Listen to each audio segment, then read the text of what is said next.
I wrote this little script I want to just read to everybody to make sure everybody understands quite what it is I'm trying to do here. 3 years ago, I was using fentanyl every day. I was also more depressed than I had been in my entire life. At that point, addiction didn't feel like something I was experiencing anymore. It felt like something I was. I had spent years trying to get better. I had been through treatment. I had been on methadone. I had tried every different approach there was to recovery, every traditional approach there was to recovery. And eventually I'd become pretty resigned to the idea that being an addict was just my life. Then my best friend, Katie, asked me if I had ever heard of Ibogaine, and I hadn't. So we started researching. We pooled enough money to fly down to Kentucky and do to the Kentucky Ibogaine Summit, where we'd heard professionals on the stage speak about Ibogaine and the profound shift it can have in an opioid dependent user's life. It also is very well researched for helping people, veterans come back from war with PTSD, trauma. Um,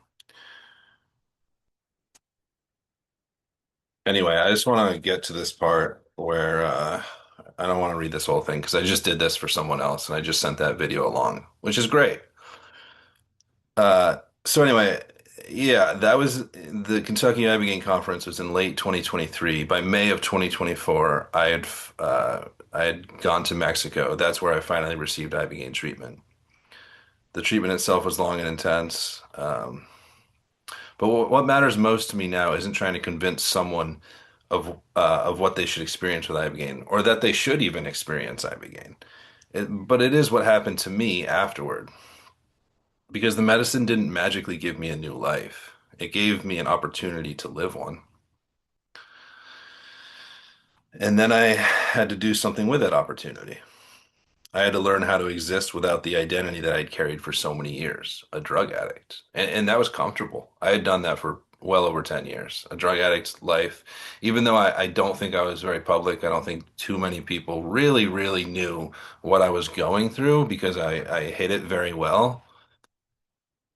To my core, a drug addict was who I was. So then I go to Mexico, I have this Ibogaine treatment, and then I'm confronted with this new reality of, well, you're not a drug addict anymore. Physiologically, I had no dependency to opiates after the Ibogaine treatment. There's no other substance in the entire world that in existence that can do that. At least to this date that we know of. Uh, Yeah, so there is something magical to it, but truly the magic is what I chose to do with my life since then. And you know, again, 3 years ago when I was using drugs, I wouldn't even put pen to paper because I was so afraid of writing stuff into reality. Once it's on paper, it's reality. Well, it's been that was May of 2024. Now we're in August, late August of 2026. I've been free from opiates. I haven't used any substances like I was using. And I just wrote a book. So, uh, knock knock, who's in there? The magic is here. It's a game over. I love you all. This life is amazing. Let's keep going.